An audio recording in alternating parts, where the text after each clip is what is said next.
This is the OTB Television Network, a service of Capital District Off-Track Betting.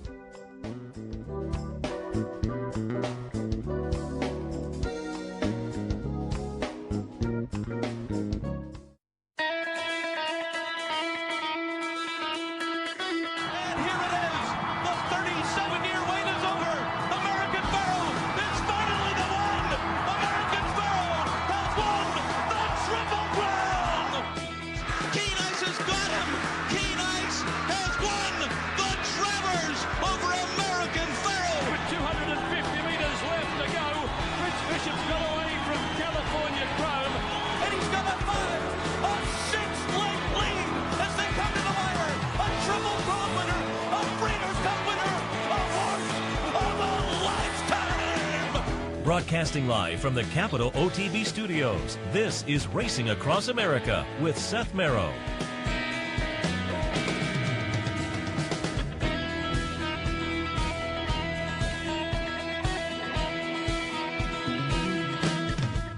Good morning. Welcome to Pegasus Day. This Saturday morning, Racing Across America. I'm Seth Merrow. Pegasus card starts at 11:30 today, so with the early post time at Gulfstream, we're getting an early start here on Racing Across America with a Pegasus card-centric edition of RAA.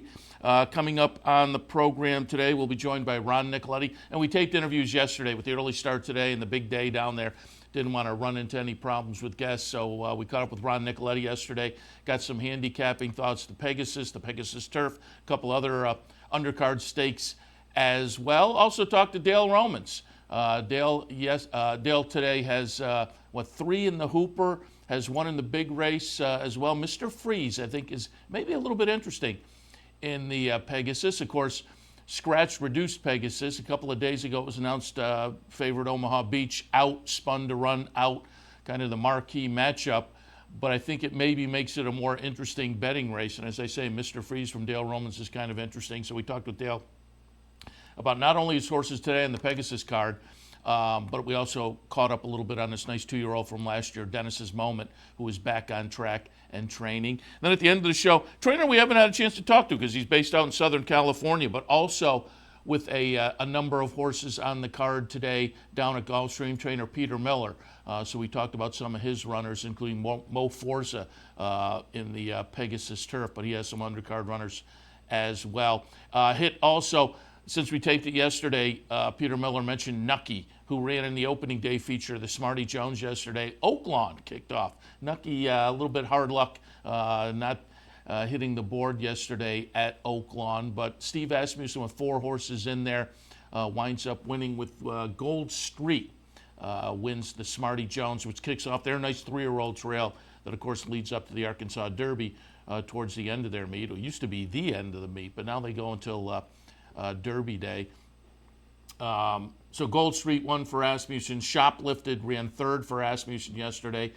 And in between those two, 3 techniques for Jeremiah Englehart and Bill Parcells. Jeremiah having a string down at Oaklawn this year. Started the card early with a win and nice second in the stakes race. Asmussen said after the race that he thought the track, which seemed conducive to speed yesterday, played to the strength of Gold Street, who wanted a nice $22 and change mutual. Again, the Smarty Jones kicking off the stakes action on day 1 at Oaklawn yesterday. So a nice lineup this morning on Racing Across America. Again, we are Pegasus card centric. I should mention, let me just pull that up so I get the numbers right. There are some nice guarantees today.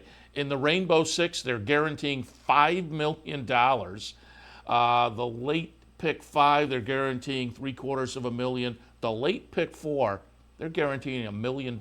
All stakes, late pick 4 today at Gulfstream. So it should be a fun day down at Gulfstream. Don't forget, tomorrow is a mandatory pay in the Rainbow Six. So hopefully it doesn't get hit today. We can all take our shot tomorrow. And tomorrow on Racing Across America, and that'll be back at the regular 10 a.m. time. I'll be joined by Brian Nadeau, and at some point during the show, about the halfway point in the show, we'll go over the Rainbow Six sequence and give you some ideas there. That's tomorrow on Racing Across America with the mandatory pay in the Rainbow Six. Brian Nadeau is actually going to be at Gulfstream this afternoon, so probably during the OTB Live afternoon. We'll check in once or twice with him, get a little update live from Gulfstream this afternoon. But as I say, we'll go kind of all Gulfstream all the time during the next better part of an hour, and we'll be off in time for you to get to that pregame show from Gulfstream Park, looking at their big card today. But we'll give you some ideas and some thoughts as well. Up a little bit later on, Peter Miller. Just before that, Dale Romans. And right now, our friend Ron Nicoletti, paddock handicapper down at Gulfstream Park. You can also catch his selections on the Gulfstream Park website. So we'll talk some stakes action with Ron right now. Happy to be joined now by Ron Nicoletti from Gulfstream Park. A big, not just a big Saturday afternoon, a big weekend, and we'll preview some of the action with Ron. Ron, good morning. Good morning, Seth. How are you today? Very good. And yeah, before we get to Saturday's action, just you tossed out there yesterday. I wasn't aware, but I want to make sure everybody is aware because it has been up in the stratosphere for a couple of weeks now. But the Rainbow Six has a mandatory, knock on wood as we tape on Friday, that things don't get hit on Friday or Saturday. But the big pool will be paid out with the mandatory on Sunday down at Gulfstream. Yeah, I mean, we're expecting, if it's not hit, we're expecting one of those $10 million in 4 days. And I just looked at the card, and it's not impossible. It's not one of these where there's 16 horses in every race. So it looks like small guys like you and I got a chance to maybe hit the Rainbow Six, not get unique tickets. Of course, it's it's a mandatory day, but certainly I get a nice score. So on Sunday, last Friday, today, I don't know about. It's going to be tough to hit it because we've got some small fields to get that one unique ticket. But Saturday, it could go on Saturday. There are some fantastic races with about 9 horses in every race with a chance to win it. Yeah, it is a very fun day on Saturday with a lot of stakes action. And why don't we jump in and give people a little preview? You and I were talking as we tape on Friday off the turf. You said Thursday night into Friday, early Friday, there was some rain down there, but it looks like the rest of the day on Friday, Saturday, some nice weather, so things should hold together nicely for the big card on Saturday, weather-wise. Yeah, it should be a beautiful day. This is the front just came through on Thursday night, and it looks like Saturday is supposed to be real nice. So, and going into Sunday with the mandatory, so we're expecting a good day this year. Remember last year with the Pegasus, we got rained out a bit, so we'll see how things go. South Florida. All right, let's jump in. Race number 6 on Saturday afternoon. And again, we're just touching on some of the stakes action. But the 6th race is the South Beach Fillies and Mares on the turf at 7.5 furlongs. I thought Mitchell Road was a little bit interesting in here with Jose Ortiz, master of the obvious at 8-5. Conquest Hard Candy to me, though, at 10-1 has a little bit of a shot that I think is potentially interesting as well. Hidden Facts, Atomic Blonde, also in my mix. What were your thoughts on the South Beach? Well, those are the logical horses that you mentioned, Mitchell Road, Atomic Blonde. I went with the one horse, I think it's pronounced La Feve from France, came to barns into the Sappy, Joseph Jr. barn. This is a late-starting 4-year-old. He was really wide. He finished 4th in the Tropical Park Oaks, and I think this one fits the perfect trip behind. I just see speed up and down, talking about Mitchell Road, one wire to wire, that this horse is a great trip in there. And I'm just going for a little bit of a long shot now. I'm going to back it up, of course, with Mitchell Road and Atomic Blonde. And that is just before the Rainbow Six. So I horse that maybe you want to take another look at. I don't know what the price will be when the smoke clears, but that's the way I was looking at the race. 15-1. We'll see if that holds up. I mean, It's a Safi Joseph horse. I had him on the show a couple of weeks ago. It's the first time I've had him on. It was fun to have a conversation with him. And I have been saying over the past couple of weeks as I went into that interview and whatnot, given that stakes day he had, 3 or 4 weeks ago, right. And the owners, and you can see here, the owner of the horse in the South Beach, Matiquette and Bob LaPenta, he is attaching himself now with some nice owners, getting some quality horses. And I said, he's sitting probably where Brad Cox was about a year and a half ago, on the verge of becoming a nationally prominent guy. Exactly. So, and I just, that's 4 weeks. Of course, the appeal, but I just thought that horse did a perfect trip behind the speed. All right, let's go to the ninth race, the inside information. Going to talk a little bit with Peter Miller on the program later. He has Spice Perfection in, who I think looks very good. But that said, Spice Perfection on the win up at Aqueduct last time looked good on the front end. And man, I think there is a lot of speed in here. I think Spice Perfection probably the one to beat in that she doesn't have to show speed necessarily, but she's in good form. But I thought Pink Sands maybe with an off-the-pace kind of a run with Jose Ortiz could be interesting. Again, in a race with a lot of speed. What were your thoughts on the inside information? Well, funny you should say that because I did put Spice Perfection on, of course, the multiple grade winner at that distance, 7 furlong distance. But I wanted to put Pink Sands on top. I kept going back for all the reasons you just mentioned. Does the best running from off the pace, loves this track, 4 starts with 3 wins, turns back to 7-8. You saw her win the grade 3 1 mile rampart last time out. It's still the day. You got Jose Ortiz going for 4 in a row. And you're absolutely right. There is just a ton of speed in there. Of course, tell everybody, watch how the races are playing early on in the car. Well, if it's fair, this Pink Sands got a shot. But I think this Spice Perfection, Pink Sands, and then I use Blamed in there, who's the winner of 7 of 10 career races, turns back to 7-8 for mine, working up the storm up at to Payson Park. So there's a horse I'm going to try.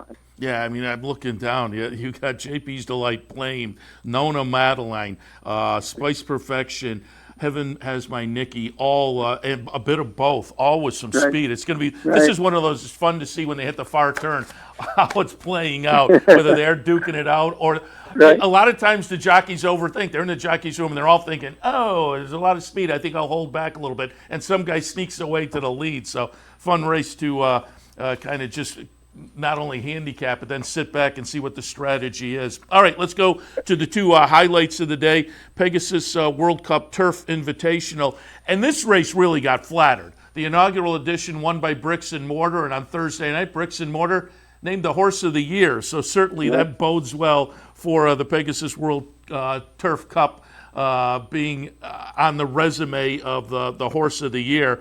But this year's edition, I've liked Arklow right along, and so I had to stick on the bandwagon. Sadler's Joy, certainly a performer at 7 years old who comes out and almost always gives his best. I think it's a fun race. What are your thoughts on the turf? Well, you're talking to Peter Miller a little. I think my fourth coming at the race, debuting locally for Peter, reeled up 4 consecutive victories, including 3 consecutive greatest stakes scores, and Joel Rosario, the son of Uncle Mo. I love Joel Rosario riding on this turf course. Now, Massive Blonde is certainly the one to beat, as you mentioned. She took behind Bricks and Mortar in this race last year, and second behind that horse in the Arlington Million. But I just think the horse, the distance might be a problem for this horse. 10 starts with only 1 win, 7 seconds. So if you're looking to beat the favorite, the 12 Magic Wand, I'm going to go with Mo Forza. And without Perot, Frankie Dettori, certainly for Chad Brown, you have to give a look at. But there are so many different ways to go. Going back to what I said about the Rainbow Six, it might go on Saturday before Sunday. And I'll tell you, Safi Joseph, if Tusk gets in, Tusk is a little bit interesting. If first on the AEs, would need a scratch, but I liked him last time, and I think if he does make it in, that horse would be interesting as well. Yeah, I mean, it's just one of those type of races. I'm going with Mo Forza, but, you got to go deep in that race when you put these picks together. Yeah, it's a fun, nice, full field. Now, unfortunately, the Pegasus, a lot of horses still in there, but not the full field we were expecting as we lost a couple on Thursday. And really the marquee matchup, Omaha Beach comes out better, caution, better to err on the side of caution with a potential fracture when they looked at the X-rays, fracture starting. And so they caught it before anything serious happened. Spun to run with a little bit of a skin condition. Both of those scratched out. I will say that was kind of the marquee matchup, but it may leave a better betting race, a more interesting kind of a play in here. Diamond Oops is interesting to me off the win in the Mr. Prospector. I don't know whether the morning line of 15-1 is going to hold up given the scratches, but that one and Tax are the two I'm kind of leaning towards. Also going to talk to Dale Romans a little bit later. I thought Mr. Freeze was interesting at a 20-1 morning line. Again, the morning line will shift a little bit now, but what are your thoughts in the Pegasus? Yeah, it was just so amazing that, safety, of course, comes first, of course, which fun to run away. It originally picked Omaha. Thank goodness they found what was going wrong. I just wasn't going to pick that horse. It was just there was changing shoes, all this stuff going on. I'm going to go with Mucho Gusto, whose debut was above average, make his first start. He finished fourth in the Grade 3 Oklahoma Derby, but he's a Grade 1 stakes place son of Mucho Macho Man, and he gets Irad Ortiz Jr. in there. Diamond Oops, someone using the bottom of my ticket. I don't know if that horse can get the distance. It's certainly going to be. Don't forget Bodie Express now on the outside, who's got so much talent. That's going to be my long shot in the race because he can get over now before post 12. Got a couple of scratches inside. If he doesn't get crazy at the gate, he could be the upset special in that race. And Ron, before we let you go, Thursday night down at Gulfstream, the Eclipse Awards. Again, I mentioned Bricks and Mortar Horse of the Year. A number of the Eclipse runners had been at Gulfstream at some point during the season. Just wondering what the atmosphere was like Thursday. I'm assuming a lot of the players were in town. A lot of them are based down there in the wintertime, but it looked like a fun evening, a fun event. And I don't know whether there are a lot of surprises. And I mentioned this, I'm an Eclipse voter, and after I put my ballot in, I said, most of the categories this year seem like slam dunks, and that's kind of the way it played out with horses like Covfefe and Midnight Bijou in their categories. The 2-year-old to me was interesting. I went with Structor, but I knew I'd be on the outside looking in. Storm the Court winning the Breeders' Cup. For that's the highlight for a lot of people and tilts in their favor. Same with Filly and Mare Turf. I used the Mark Casse runner who had gone out and tried the race out in Southern California, the Matriarch, to complete the year. But Uni, with the win in the Breeders' Cup, got the tab. What were your thoughts on the Breeders' Cup? And what was it like down there on Thursday with, as I say, I'm assuming some of the people in town? Oh, it's always a lot of fun. Everybody arrives and, we all hang out in Christie's, one of the bars here, and it was full of people getting ready to go upstairs. And, of course, what a great job by my co-host, Patricia Courtney, along with Gabby Gaudet and Brittany. I mean, they just did a great job, so it was a lot of fun. Everybody was looking real sharp. I was on the outside looking in, and it was fun. And you're right about the betting. I basically followed the way when I bet. I'm also a voter, and I just right down the line, some of the hosts I picked who won, So it was like that. It's always fun down here this weekend, and hoping for great weather. Yeah, and some of these horses will be coming back, obviously. That's going to make 2020 exciting, and certainly we'll see some great action at Gulfstream throughout the championship meet, including Saturday with a great Pegasus card and undercard of stakes. And again, that mandatory on Sunday. I'm looking forward to that. I haven't had a chance to look at the card yet, but I'm glad you say it's one of those cards. My feeling is I love it when these mandatory days, it gets paid out to a big group of people. If a group of people can walk away with $2,000 or $4,000, I'd rather see that than the 1 or 2 or 3 guys walk away with $500,000. Right. Well, when you look at it, that's the way the races were set up this time to give other guys a chance. Like I said, there's a 7-horse field, and the biggest field is 11. So you can fool around, and they're good races, and you can find a couple of singles, maybe hit it for a couple of grand. I'm in, and certainly we'll be watching the simulcast signal on Sunday. I'm assuming you'll have a ticket put together. Oh, yeah, definitely. I have a ticket put together, and you can check out my selection already online on GulfstreamPark.com for Sunday, and you can cross out wherever I pick and make it a ticket. Yeah, we'll all be jumping in the pool on Sunday. Right. Ron, as always, appreciate the visit. Good luck to you and everybody down at Gulfstream over the weekend. You got it. Bye. Ron Nicoletti from Gulfstream Park. We will be back right after this.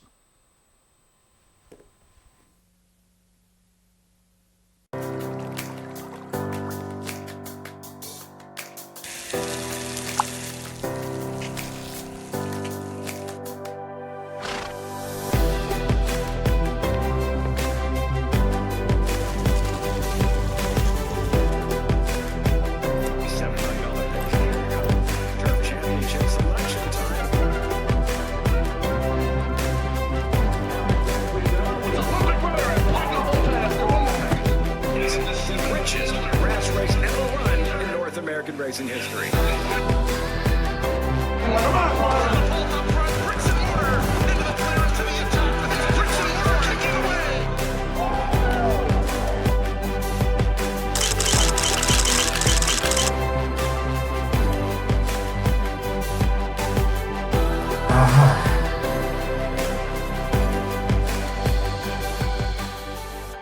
Where's the best place to find your favorite teams, your favorite food, daily drink specials, and wagering on live horse racing? Legends Field Sports Bar, 711 Central Avenue, Albany. Get your game on day or night with 75 flat-screen TVs, tournament-style pool tables, a private banquet room, and live horse racing. So if someone asks you, where's the best sports bar in the capital region? Tell them Legends Field Sports Bar, inside the Clubhouse Racebook, 711 Central Avenue, Albany. Wagering on horse racing just got a lot easier at Capital OTB with our newly designed state-of-the-art mobile wagering site. Everything you need is right here on one easy-to-navigate mobile platform. Set your favorite tracks, pick your horses, place your bets, all with a simple tap of the screen. Plus, you'll have access to Capital OTB TV for all our network programming. So log on to CapitalOTBBet.com and see just how easy wagering on horse racing can be.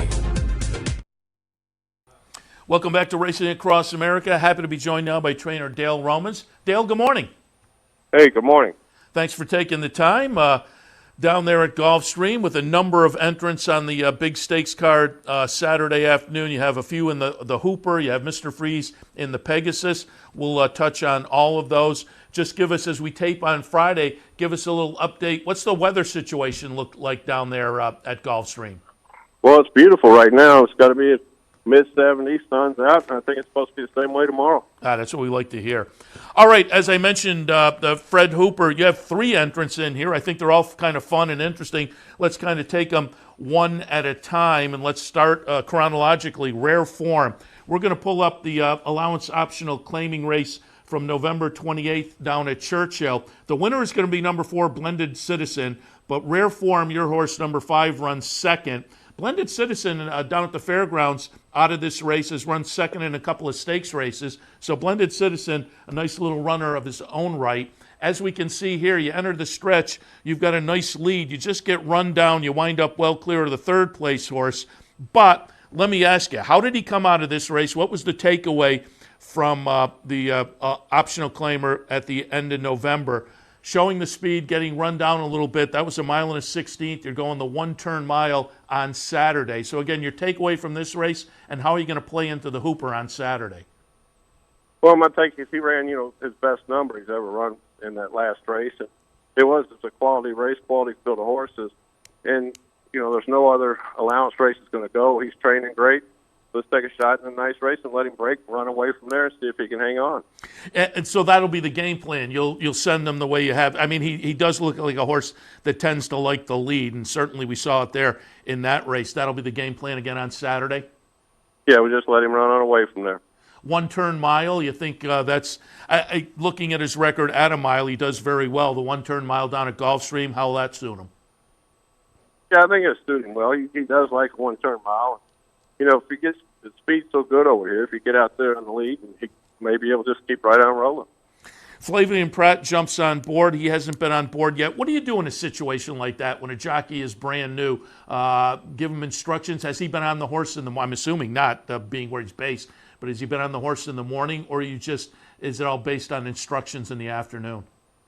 No, he hasn't seen the horse, and we'll talk tomorrow and just tell him, where I think he'll be or how the horse wants to be ridden.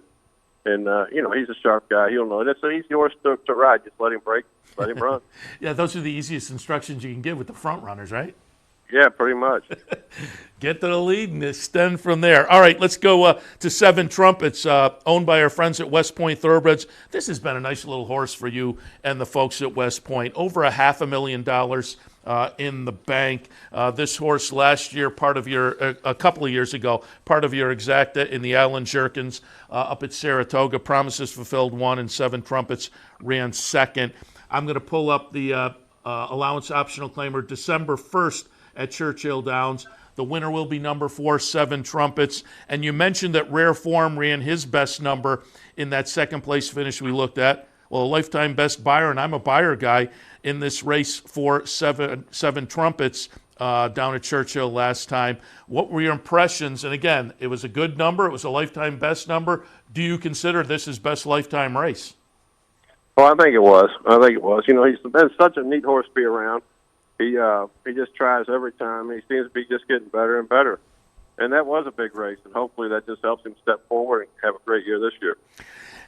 Is there anything that signals to you as a trainer that was maybe a kind of a turnaround point as far as a form cycle to hit a lifetime best like that, do it in the fashion that we saw? And how did he come out of the race? And as I say, as a trainer, as you're watching him in the stall, did he signal anything after that race? Well, he's done great after the race. It seemed like, you know, he's always been a good training horse, so he's always tried hard. He trained good going into the race, and after the race, he's done nothing but get better and better, and I expect him to run big too. And just looking down the PPs, a lot of sprints, 6 and 7 furlongs. He's tried the mile a few times actually, but how will the one-turn mile suit Seven Trumpets? I keep thinking he wants to go a mile. He shows so much endurance in the morning. And I know he sprinted very well, but I think he'll run big going a mile. And I mentioned Flavian Prat on rare form. Frankie Dettori on Seven Trumpets, and I'm just curious, from a nuts and bolts standpoint, how do you wind up with a guy like Dettori on your horse? Well, you know, he wanted to ride a horse. He told me earlier, our last Breeders' Cup, that he'd like to ride one on an undercard. And this is a horse I think he would suit very well. You know, he's a strong finisher, and a horse, I think he'll really like this horse. Oh, that's interesting. So he actually made contact with you a couple of months ago and said, hey, I'm going to be back in town for this. Keep me in mind. Yeah, basically. And then, you know, he had won one for me last time he was in town here, or last time he rode for me over here. So I thought it's a good fit. Very good. All right, let's move on to your third runner in the Hooper. That's Dak Attack. Again, a fun horse who has shown some flashes, won the Ellis Park Juvenile a little earlier in the career. We are going to take a look at Churchill Downs going back to September.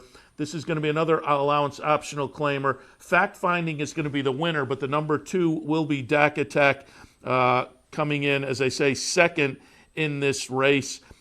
And I pulled this up because the last race at Keeneland was a mile and a 16th, wound up 5th in there. The race we're looking at is 7 furlongs, winds up a very close-up second. Is this a horse who maybe prefers the one turn?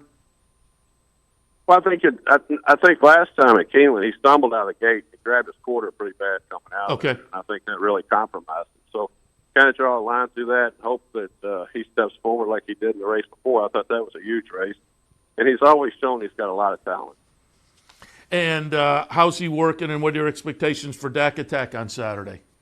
Oh, he's training great. And, again, he's a horse that has all kinds of quality, and we've just been waiting for him to get a couple races back-to-back to show how good he really is. Louis Saez jumps on board him, and certainly down at Gulfstream Park, that's got to be a bonus too. Yeah, Louis, anytime you have Louis, it's good on this racetrack. Yeah, absolutely. All right, let's move on because, again, you have an entrant also in the feature of the day, the Gulfstream Park Pegasus World Cup Invitational. You have Mr. Freeze in here. We were doing the handicapping show earlier, and I also talked to Ron Nicoletti a little bit earlier as well. I think Mr. Freeze is very interesting. I'd like your take. Obviously, the scratches affect the race. Omaha Beach and Spun to Run now out. But looking at the remainder of the field, I think the races 2 and 3 starts back where you're tossing, and I'm a buyer's guy, you're tossing some triple-digit buyers. I think those put Mr. Freeze right in the thick of things. Going to pull up the Clark. That was his last race. He ran 3rd in there behind Tom's D'Etat and Owendale. Mr. Freeze will be the number 9 horse in our replay here. How did he come out of the Clark? How is he going into the Pegasus World Cup? He came out of Clark in great shape, and he's trained wonderful down here. I couldn't ask him to be doing any better going into the race. And are you a numbers guy? Like I say, I like the buyers, and those 2 triple digits, 2 and 3 starts back kind of stand out, and I think put him right in the thick of things. Are you a numbers guy? And if you are, which numbers do you tend to use? To tell you the truth, I'm not a big numbers guy. I mean, I look at Raguses a little bit, and I look at the Brisnets a little bit. But it's more to me about who they've been running against and how they're doing into the race.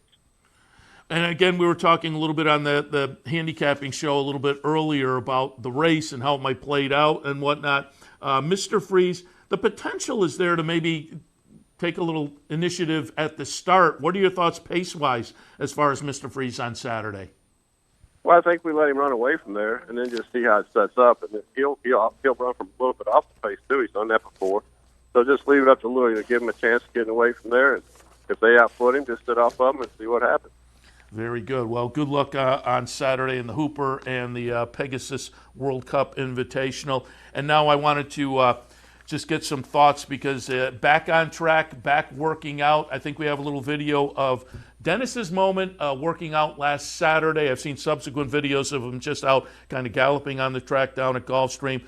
Dennis's moment, your super talented 2-year-old from last year, had what had to be the disappointing situation in the Breeders' Cup where he stumbled out of the gate and just was never in it. But tell us how, now that he's back in the barn, and as we see, we're looking at the workout last Saturday, how has he progressed from 2 to 3, and what's he look like now that you put a couple of workouts in him? Oh, he's doing super. He's actually going to work in the morning. So our big day tomorrow starts very early with him breezing, but he's done great. Right off the van, he came down here. He looks like he's grown a little bit. His last work was great, good step in the right direction. Hopefully he breezes great tomorrow. And what's going to be the game plan for him? We're pointing towards the Fountain of Youth, and then if he runs like we expect, then on to the Florida Derby. Very good. And I'm just looking, the first couple of workouts, got him back on the 11th and ran a 50, and then the workout we're looking at a nice 48 and change. What are you expecting to get tomorrow? What are you looking for to get tomorrow when you have him working out? Well, he'll probably go just a solid half mile and let him gallop out a strong 5/8. So I'd say 47 and change and see how he gallops out. And what is the game plan? We saw that workout from last Saturday, and he was by himself, and I know I was reading Mr. Freeze worked with Dak Attack the other day. What is your game plan, and what is your thought as far as sending horses out alone for a work or in company? It just depends who they are and their temperament and where they are and in their training, how fast you want them to work. So, I might change it up every once in a while. If I think a horse needs to get a little better work, we'll work them together. If we need to just go nice, even maintenance, we'll go by ourselves. And speaking of that kind of nuts and bolts question, I also saw that Mr. Freeze had a little schooling in the paddock down at Gulfstream. And, this is a horse 5 years old now and 10 starts, so he's been around the track quite a bit. But what is your game plan in that situation to bring a horse like that over to the paddock in the afternoon and get a little schooling into them? Well, we school them all. Every horse that's in, we'll school them the day before or 2 days out from a race. It's just, they never get too old to learn and go over and look the place around, so they're nice and relaxed when they come to the race. Very good. Dale, as always, we appreciate the visit. Wish you a lot of luck on Saturday in the Hooper and the Pegasus World Cup, and certainly a lot of good luck going forward with Dennis's moment as we're now on the 3-year-old scene and the Derby Trail. So, as I say, appreciate your time. We'll talk again. Thank you. Talk to you later. Dale Romans, and again, 3 in the Hooper, Mr. Freeze in the Pegasus World Cup Invitational, and Dennis's moment we'll look for down the road. Stay tuned. We'll be back in a moment. Where's the best place to find your favorite teams, your favorite food, daily drink specials, and wagering on live horse racing? Legends Field Sports Bar, 711 Central Avenue, Albany. Get your game on day or night with 75 flat-screen TVs, tournament-style pool tables, a private banquet room, and live horse racing. So if someone asks you, where's the best sports bar in the Capital Region? Tell them Legends Field Sports Bar, inside the Clubhouse Racebook, 711 Central Avenue, Albany.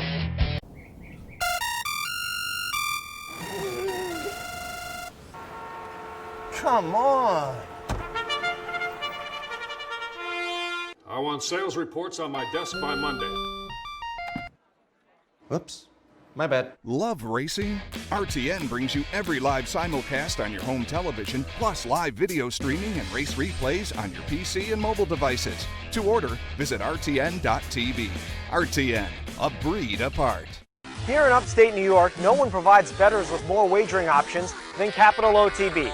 Our network of branch and easy bet locations stretches from the mid-Hudson Valley all the way to the Canadian border and west to central New York. So whether you need to place a bet, fund your Capital Bets account, or watch the next big race, all the action is just around the corner. A full list of our branch and easy bet locations can be found online at capitalotb.com. Capital OTB, the better and most convenient choice for wagering in upstate New York. Welcome back to Racing Across America, joined now by trainer Peter Miller. Peter, good morning. Hey, good morning. How are you? Very good. Happy to talk to you. You have a number of horses in on the big card down at Gulfstream, but I know a lot of our viewers certainly pay attention to Santa Anita and Del Mar, and you're a prominent figure out there on the West Coast. And our first visit with you, so I always like to tell a little of the backstory as well for the viewers. Just fill us in. I'm curious, how did you get into the game and how did you become a trainer? Well, my dad took me to the races when I was 8 years old, and I got bit with the bug, and it's been with me ever since. And we owned horses as a family shortly thereafter.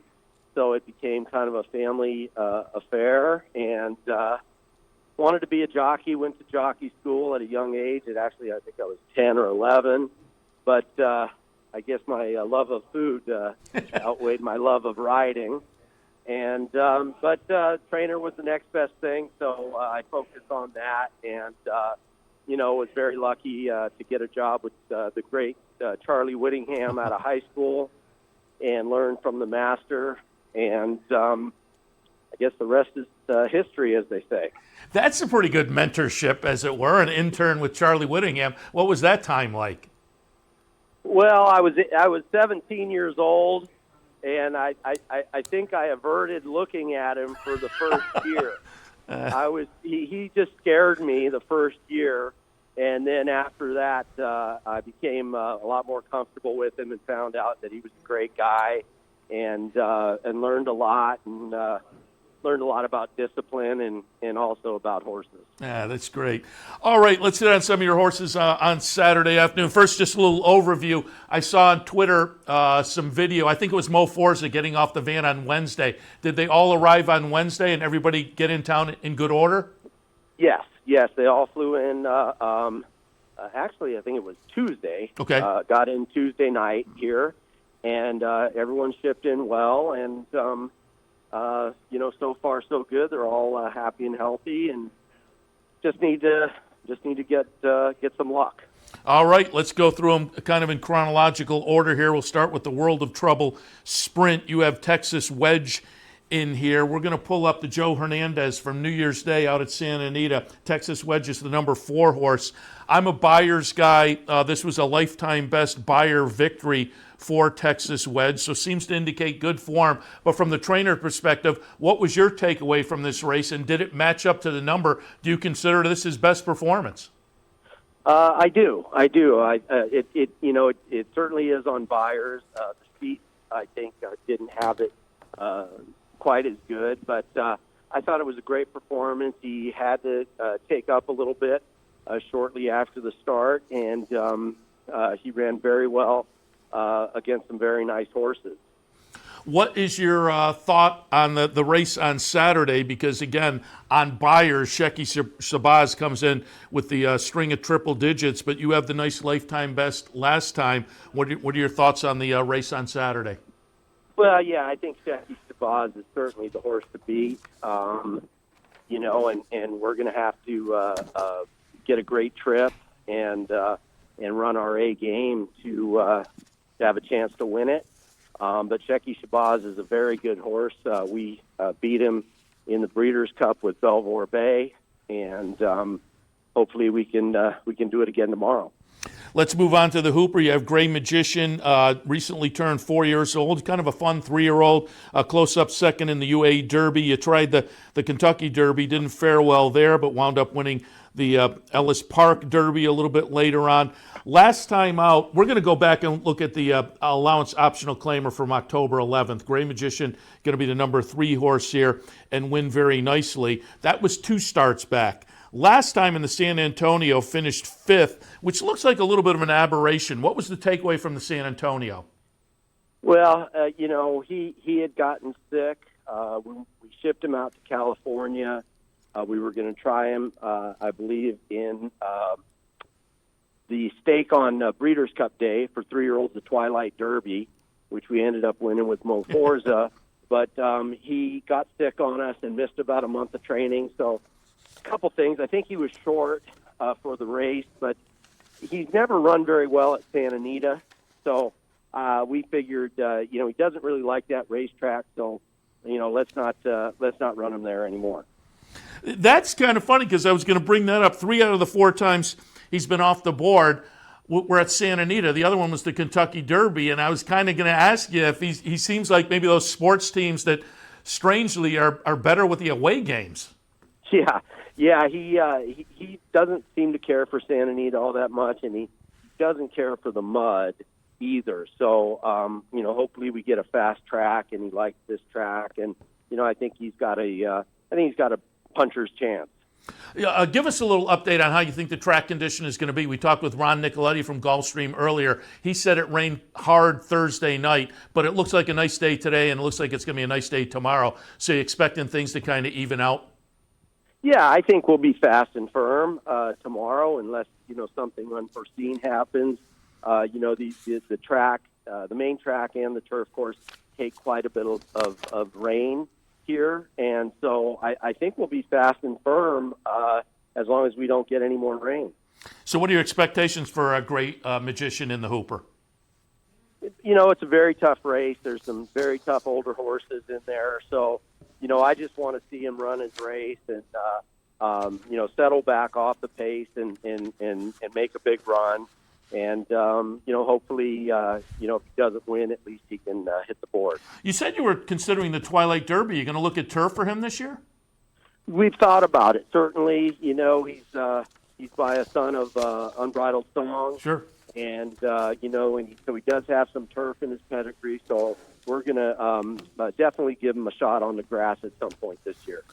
All right, we are going to move on to the inside information. I put your horse on top, Spice Perfection.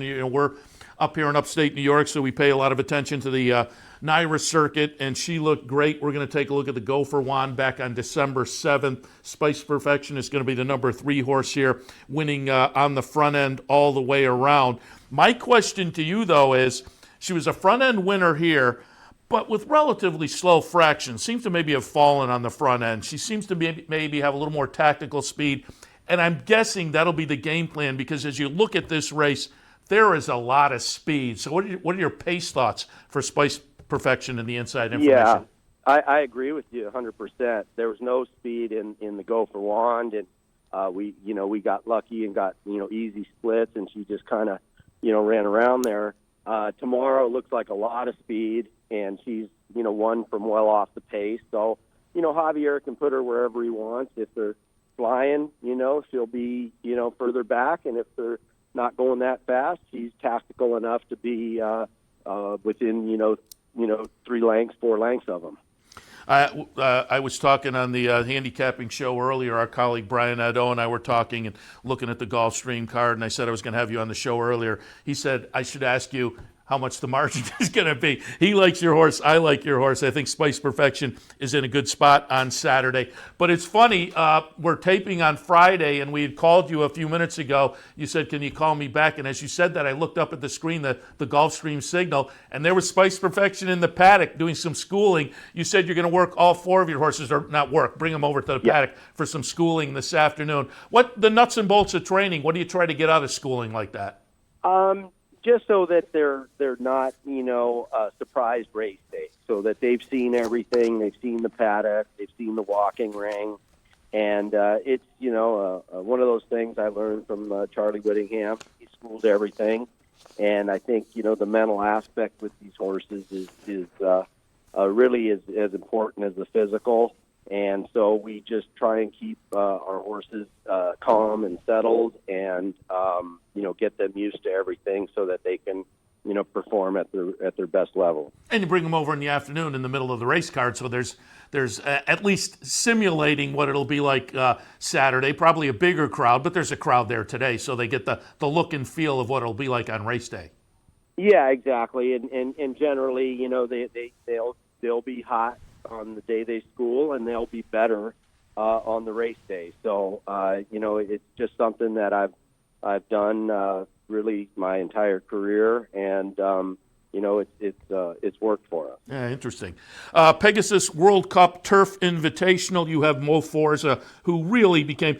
I love the subdivision of 3-year-olds on the turf, year in and year out. I think there's opportunities all across the country, and it just becomes, as I say, a fun little subdivision in the racing game. And Mo Forza really rose to the top of the 3-year-old turf heap as the year progressed, with the nice 3 wins, 4-race win streak, but 3 stakes wins to end the season. We're going to take a look at the Mathis Brothers on December 28th, early in the Santa Anita meet. Mo Forza will be the number 5 horse here. Again, win number 4 of the last 4 races, so he comes in really good form. Again, though, as a numbers guy, probably has to step it up a little bit. Not much, but a little bit. But with, again, only the 9 lifetime starts and seeming to get good, I don't think that's out of the question. What are your thoughts Saturday for Mo Forza? Yeah, I think you're spot on there. He's really developed into a terrific horse, and I don't think we've gotten to the bottom of him yet. But he's going to need to step forward to beat a very classy field of Grade 1 turf horses. So we're throwing him in the deep water, and hopefully he can swim. Yeah, as I say, he looks like he's coming in very good form, and maybe has to step it up a little bit. The stakes wins were against 3-year-olds, so steps in against older. But hey, there's $1 million up for grabs, and so understandable you're taking the shot. Peter, before I let you go, I wanted to go back a couple of months to the Breeders' Cup as a handicapper. What I love about the game is the handicapping puzzle and trying to figure out, and if you guess the puzzle right, you get paid, and I love that part of the game.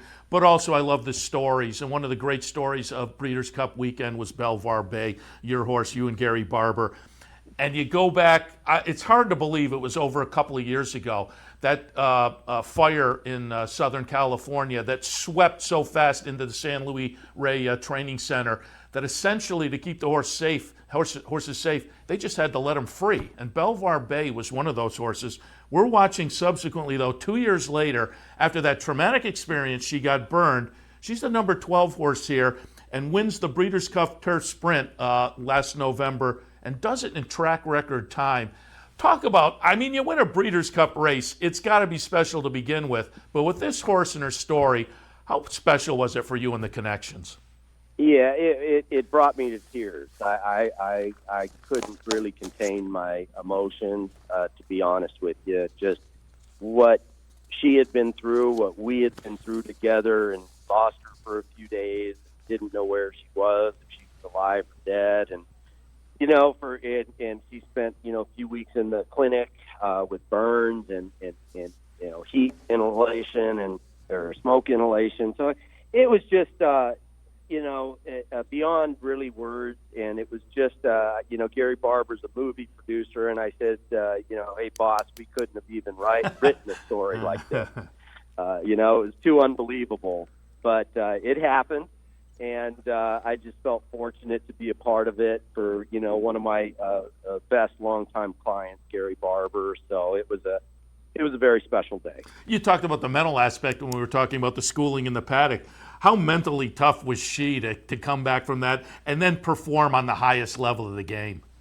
You can't say enough about her. To beat the boys and to come back from what she experienced and to really take it to them was just amazing. And, honestly, I don't think many people would have had the fortitude that she showed.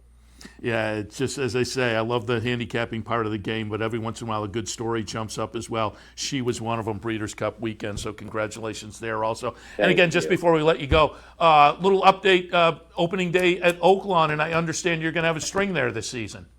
Yeah, we do. We have a string there, and basically it's our Kentucky string has moved over to Oaklawn, and hopefully we can do as well in Oaklawn as we did in Kentucky. And starting today, we're in a tough spot. The South Smarty Jones with Nucky. It's a tough spot, but hopefully he turns his form around and runs well. Yeah, we wish you good luck. I love the Oaklawn meet. It's a lot of fun. Wish you good luck there. Obviously, you don't need us to wish you good luck out in Southern California. As I say, you're a prominent name out there for our viewers watching Santa Anita at Del Mar, but certainly also on the Stakes Day Saturday afternoon at Gulfstream Park. More importantly, we appreciate the time you took to visit with us, and we'll talk again. Sounds good to me, and thank you, and I appreciate it. All right, Peter Miller, again, nice stakes action coming up at Gulfstream on Saturday. We'll be right back, wrap up the show right after this. Stay tuned. Wagering on horse racing just got a lot easier at Capital OTB with our newly designed state-of-the-art mobile wagering site. Everything you need is right here on one easy-to-navigate mobile platform. Set your favorite tracks, pick your horses, place your bets, all with a simple tap of the screen. Plus, you'll have access to Capital OTB TV for all our network programming. So log on to CapitalOTBBet.com and see just how easy wagering on horse racing can be. No matter where in the world you are, the excitement of wagering on horse racing is just a click away. You'll get live streaming, past performances, race replays, our virtual tote board, analysis and selections from professional handicappers, a simple, safe, and secure wagering platform, and best of all, you get track prices. CapitalOTBBet.com. Bet any place, anytime at CapitalOTBBet.com. And be sure to download our new mobile app from the iTunes Store or Google Play. Birdstone is an outside front. They're coming down to the finish. Can Smarty Jones hold on? Here comes Birdstone. Birdstone surges past. Birdstone wins the Belmont Stakes. In front, but here comes High Chaparral. High Chaparral, the defending champ, to take it to Bob. These two arch rivals head to head with Joe Hart bearing down on them. It's going to be a three-horse photo finish in the turn. Here's the wire. Photo finish. Welcome back to Racing Across America on this Saturday morning. Seth Merrow in the studio. We have just wrapped up some interviews and want to thank Peter Miller, Dale Romans, and Ron Nicoletti. Again, we taped those yesterday. Peter Miller again mentioned Nucky, who he alluded the horse was a little overmatched maybe in the Smarty Jones, and that one was off the board with Gold Street winning the Smarty Jones yesterday on opening day at Oaklawn for Steve Asmussen. But again, a nice run from Three Techniques for Jeremiah and Bill Parcells as well. Shoplifted the other Asmussen. One of the other Asmussens ran third in there. A nice little kickoff to the 3-year-old trail and the Oaklawn meet on opening day down in Arkansas yesterday. When we talked to Dale, we talked to him yesterday. He mentioned that Dennis's Moment would be working this morning. Pulled up the Mike Welch Twitter feed. Dennis's Moment was on the track today. Dale said he was shooting for 47 and something. Not far off. Went 23 and change, 48.14, so right in the neighborhood, 101.71, out in 115.84. So it seems like still on track and working well down at Gulfstream. Dennis's Moment, looking for the comeback in the 3-year-old debut, as Dale said, probably the fountain of youth. So again, thanks to our guests for coming on and talking a little bit of Pegasus card down at Gulfstream. A great day down there today. We mentioned a couple of times and back on the handicapping show earlier, Thursday night Eclipse Awards. Just let me quickly run down the list if you didn't hear before we wrap up for today. Horse of the Year, Bricks and Mortar. No surprise. And as I've said, and as we said earlier, there weren't a lot of surprises. 2-year-old male stormed the court. I said I went with Structor, but I don't have any argument. There was no standout there. Stormed the court, having won the Breeders' Cup, was probably going to take the award. I thought Structor, and Structor was more of obviously a turf horse, but I just thought maybe the better kind of better win percentage type of a record. I tilted there, but I don't have any argument. Storm the court. British Idiom, logical for the 2-year-old filly. 3-year-old male, completely logical there with Maximum Security. Covfefe doubles up. 3-year-old filly and female sprinter. Congratulations to their team. Male sprinter, no surprise there. Matoli, male turf horse. Obviously, he winds up Horse of the Year. He's going to win the turf division as well. Bricks and Mortar. Female turf horse, again, I went with Got Stormy. I thought Sister Charlie was right in the mix. But Uni, with the win in the Breeders' Cup, winds up being the Eclipse winner. and again, I got stormy. I liked that and I wanted to reward the fact that they took the shot late in the year, the grade 1 out in Southern California, but I have no argument with Uni. My man, Jonathan Shepard, his Winston C becomes Steeplechase Horse of the Year based on the 2 grade 1s up at Saratoga. So congratulations to those folks. On the human side, Klarovich and Bill Lawrence named as Owner of the Year. Breeder, George Strawbridge. Jockey, Irod Ortiz. Apprentice jockey, Kasushi Kimura. That's the apprentice that has been riding the past couple of seasons and riding well up at Woodbine. And Trainer of the Year, Chad Brown. So again, no real surprises in the announcements made Thursday night down at Gulfstream Park with Brittany Urton, Gabby Gaudette, and Keisha Courtney hosting, doing a fine job down there on Thursday. All right, let me hit you promos. Do remember that tomorrow there is a double promotion here at the Clubhouse Racebook. There is a triple challenge and a match bet promotion. That's all tomorrow here at the Clubhouse Racebook. Sunday, 711 Central Avenue in Albany. There's also a 1% bonus on your Aqueduct wagers. There are some restrictions. Check the website for more information. Again, that's tomorrow, Sunday, for the 1% bonus. Don't forget, tomorrow, mandatory pay in the Rainbow Six. On Racing Across America tomorrow, I will be joined by Brian Nadeau, and we will go over that rainbow sequence in the show tomorrow. Back to the regular time of 10 a.m. tomorrow for Racing Across America.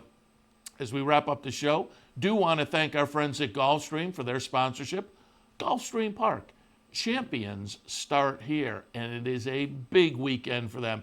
Great stakes card today at Gulfstream. We started early today because they're starting early. They're going to kick off the card today at about 11:30. That means the pregame show will be starting fairly soon, I would imagine. So we'll wrap things up for this edition of Racing Across America, so you can go down to Southern Florida and hear some of their thoughts on the big Saturday card. Again, let me just hit on the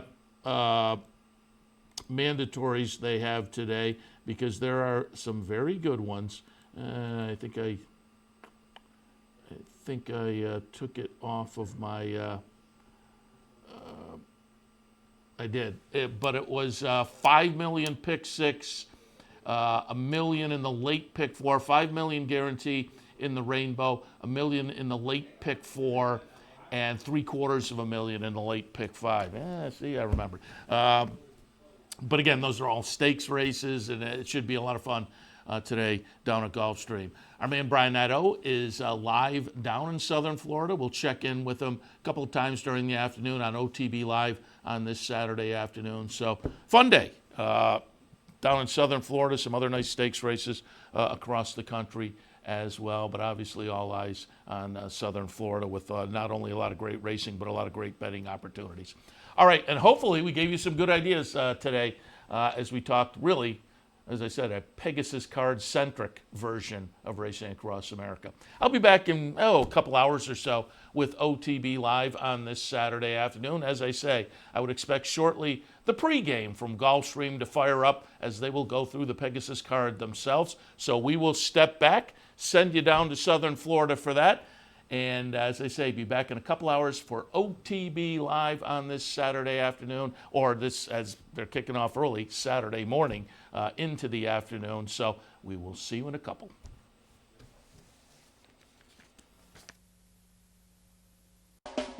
You're watching OTB TV, a service of Capital Off-Track Betting.